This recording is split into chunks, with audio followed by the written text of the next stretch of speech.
Que peut attendre de la vie une petite fille née au moment de la Confédération?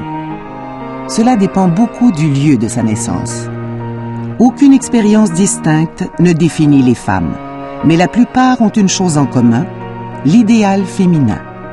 C'est l'époque victorienne et les femmes sont considérées comme des êtres physiquement fragiles qui doivent demeurer chastes et soumises aux hommes.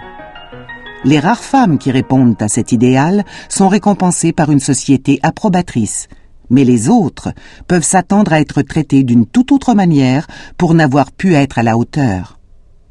Certaines femmes, dont les autochtones et les immigrantes chinoises, ainsi que les femmes des classes ouvrières et les Canadiennes juives, ne seront jamais acceptées comme des femmes vertueuses, même si elles respectent à la lettre les règles d'une vie convenable.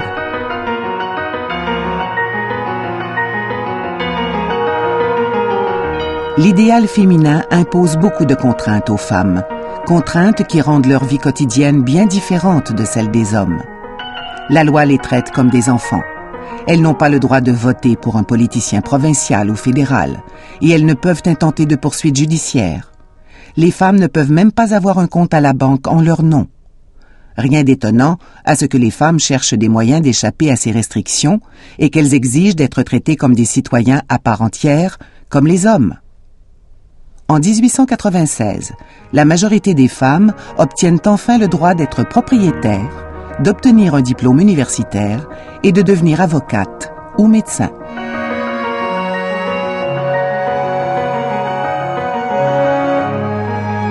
Malgré les interdits auxquels elles ont été confrontées, les femmes ont été au cœur de la croissance et du changement au Canada. Elles ont travaillé sur des fermes et dans leurs foyers, ont produit des biens essentiels comme des vêtements et de la nourriture qu'elles ont vendus au marché local pour en tirer un profit.